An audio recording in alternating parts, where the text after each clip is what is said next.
Assalamu alaikum. Today our topic of discussion regarding heart physiology is electrocardiography, that is ECG.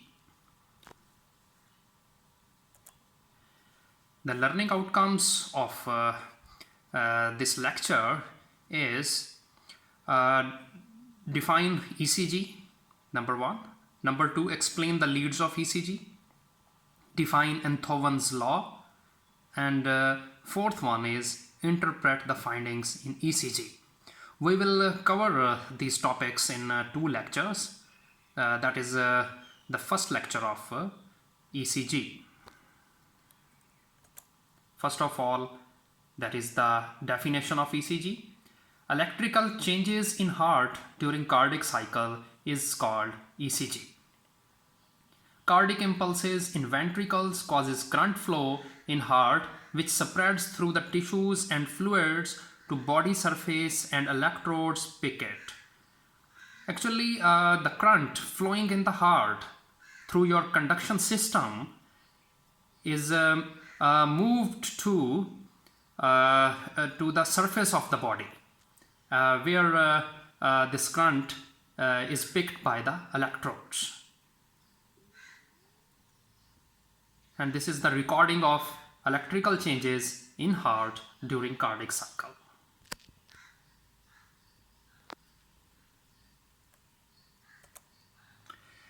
This is the page of ECG on which ECG is recording.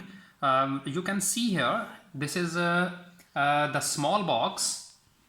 1 minute. This is the small box. You can see here, this small box consists of total 25 smallest boxes. On x-axis there is time, and on y-axis there is voltage and the height of the ECG. So you can see here the total time of small box is 0.20 seconds, and it consists of here 5 boxes, 1, 2, 3, 4 and 5. And so each box has a time of 0.04 seconds. Divide 0.20 with 5, you will get 0.04 seconds. So the time of smallest here is 0.04 seconds, and its height of small box is 5 millimeter, and the height of smallest box is 1 millimeter, because this small box has on each side there are 5 smallest boxes, and each smallest box has a height of 1 millimeter. So you have to understand this.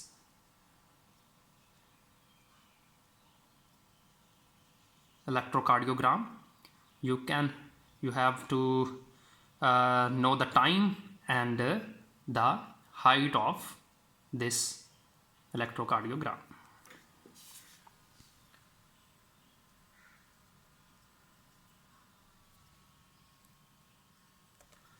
Now you can also see here, this is the small box, and it consists of 25 smallest boxes. You can see here.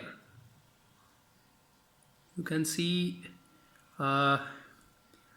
in this clearly. There are 25 smallest boxes. Each smallest box has a time duration of 0.04 seconds and has a height of 1 millimeter. You can see here on x-axis there is time, and on y-axis there is height in millimeter.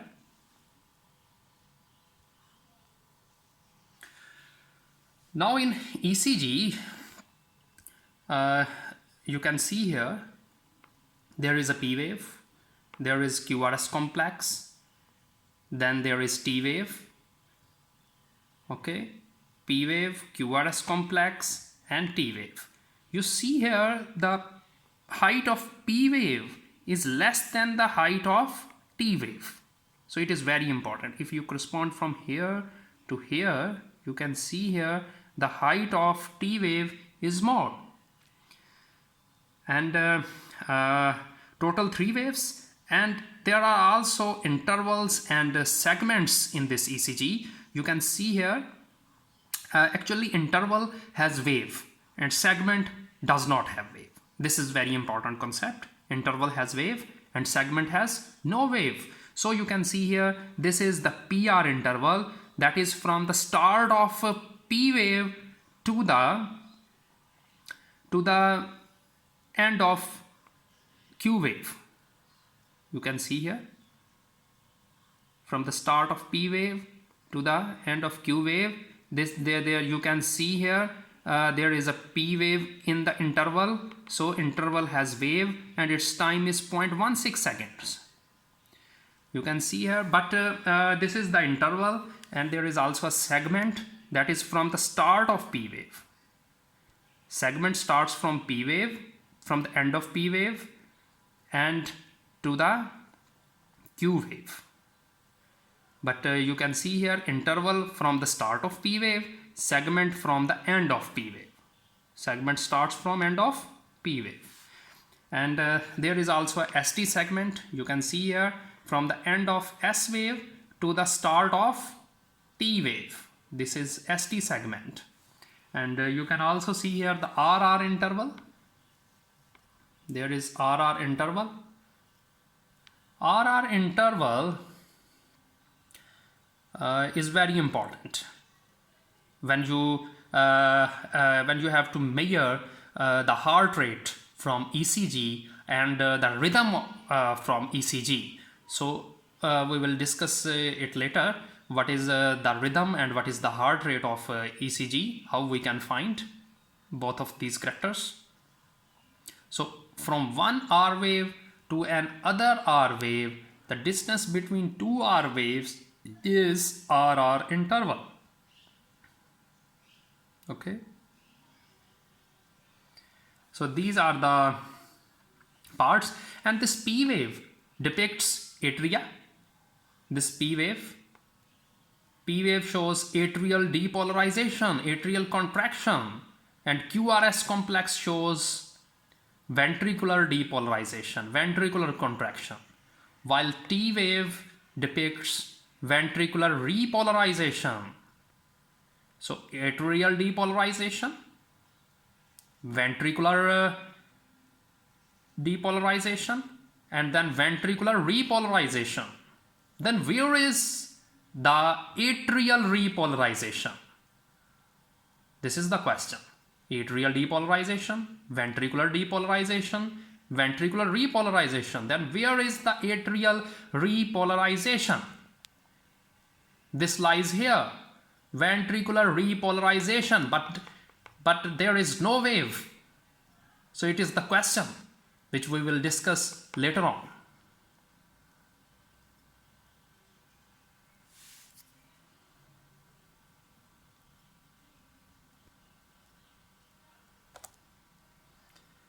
You can see here the current in the heart comes to the surface of your chest, and from the chest the electrodes are connected to the voltmeter to determine the strength of that electric current.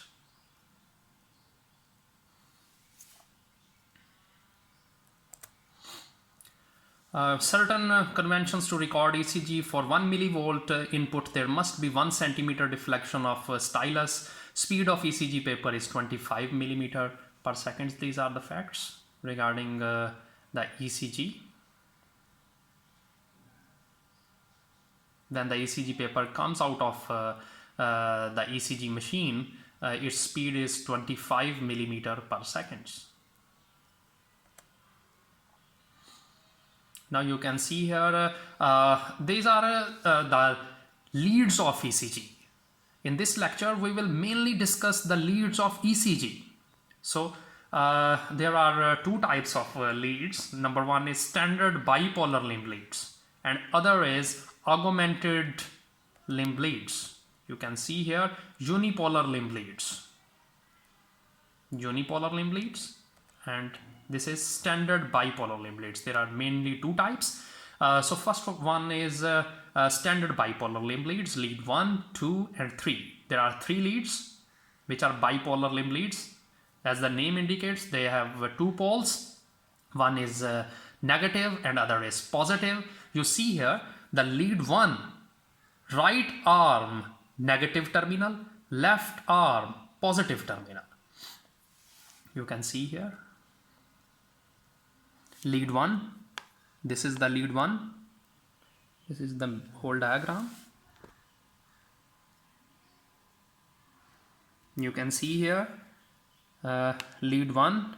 Lead 1 has a negative terminal. This is your right side. This is your left side.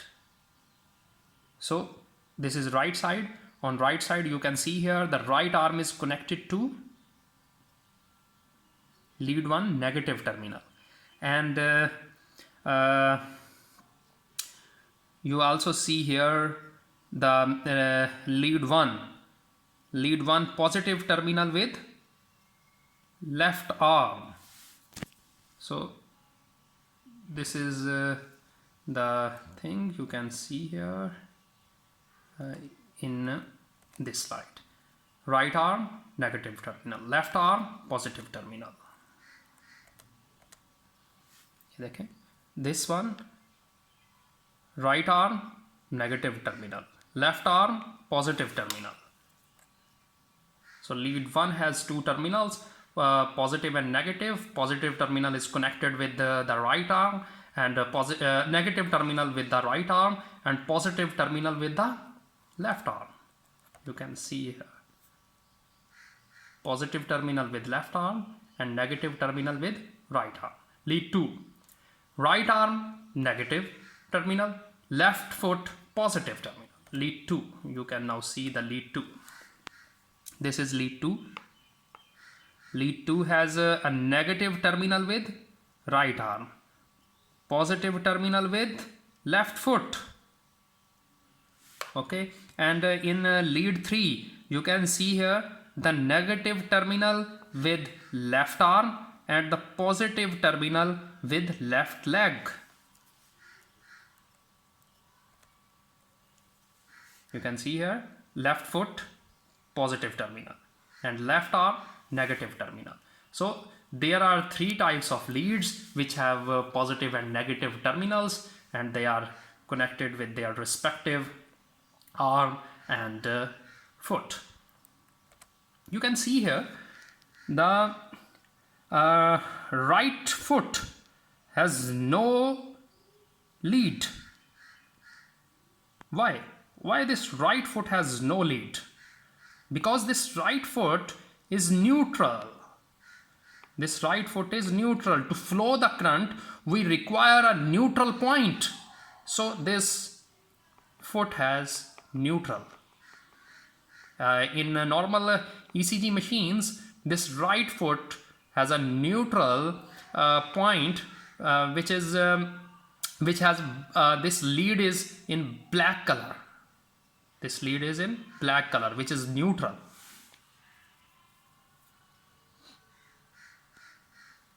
So I hope you understand how the standard bipolar limb leads are connected.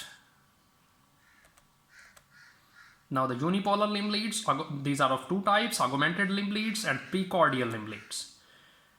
In augmented limb leads, you have there are also of 3 types: lead AVR, AVL and AVF. In this you have to understand that where is the active electrode? Where is the active electrode? If there is AVR, AVR means R means right arm.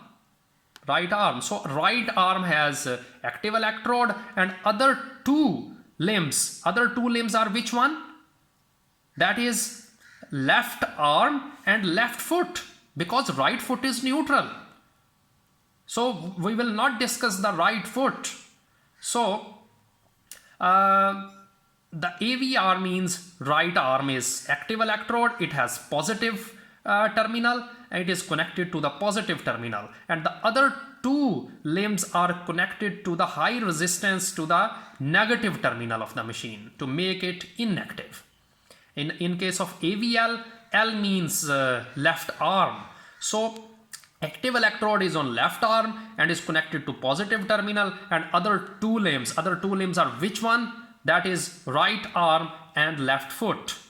In case of AVF lead, active electrode is on left foot and it is connected to positive terminal, and other two limbs are connected through a high resistance to the negative terminal of the machine to make it negative. Other two limbs are which one? Number one is left arm and other is right arm. So you have to understand, in case of AVR, AVL and AVF, which electrode is active electrode or positive electrode, and the other two are negative electrodes, are the negative terminals. So these are the augmented limb leads. Then there are chest leads. Second one in the unipolar, you have seen that unipolar limb leads. The second one is precordial limb leads. Active electrode is placed on the standard point on the chest and is connected to positive terminal. Three limbs are connected to the negative terminal through high resistance of 500 ohm. So in this, the chest electrodes are connected on the chest with the positive terminal, and the negative terminal is connected to the three limbs that are left arm, right arm and left foot, and not right foot, because right foot is neutral. You can see here V1, V2, V3, V4, V5 and V6. These are the 6 precordial chest leads. Where are their location? V1 in the fourth intercostal space, just to the right of the sternum. You can see here, this is the right side, this is the left side. On the right side, fourth intercostal space, and this is here is your sternum.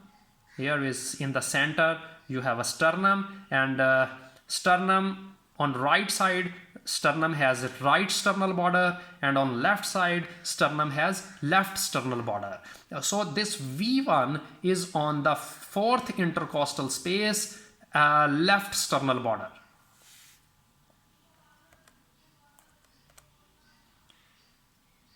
Fourth intercostal space, right sternal border. V1 is on fourth intercostal space, right sternal border. You can see here, this is the right side. So on V1 is on the right side of the sternum. So it is along the right sternal border and in fourth intercostal space. V2 is on left sternal border in fourth intercostal space. It is parallel to V1 but on left sternal border. V1 is on right sternal border, fourth intercostal space. V2 is on left sternal border and fourth intercostal space. Okay. In the fourth intercostal space, just to the left of sternum. And it is V1 is on the right of the sternum, V2 is on the left of the sternum. And you see there fifth intercostal space is between, fourth intercostal space is between rib 4 and rib 5. So V3 between V2 and V4, and V4 in the fifth intercostal space in the mid-clavicular line. V5 is also in the fifth intercostal space in the left anterior axillary line. V6 is also in the fifth intercostal space, but in the mid axillary line. You can see here V3, that is between V2 and V4. V4 is in the fifth intercostal space. You can see here its level is below than V2. So it is in the 5th intercostal space, as V2 is in 4th intercostal space.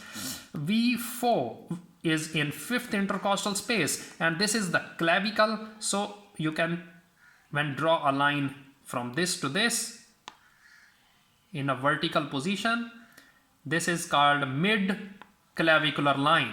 So 5th intercostal space and mid clavicular line. This is the location of V4, 4th precordial chest lead. And V5 is in the 5th intercostal space again, but in the anterior axillary line. This is the axilla, and this vertical line is anterior axillary line. So 5th intercostal space, anterior axillary line is the location of V5. And this V6 is also in 5th intercostal space, but it is in mid axillary line. So in the center of the axilla, you have to draw a vertical line downward, and this is the mid axillary line in the center of the axilla. So these are the locations: V1, V2, V3, V4, V5 and V6. V4, 5 and 6 are in 5th intercostal space. V3 is between V2 and V4, and V2 is in the 4th intercostal space on left sternal border, and V1 is in the 4th intercostal space in along the right sternal border. So these are the locations of leads, and now you can understand that there are total 12 leads. 3 are your standard bipolar limb leads, 3 are your augmented limb leads, and 6 are your precordial limb leads. Precordial chest leads are 6 in number. So total are 12. Okay, the remaining lecture will be from Enthoven's law, and it will we will continue in the next lecture.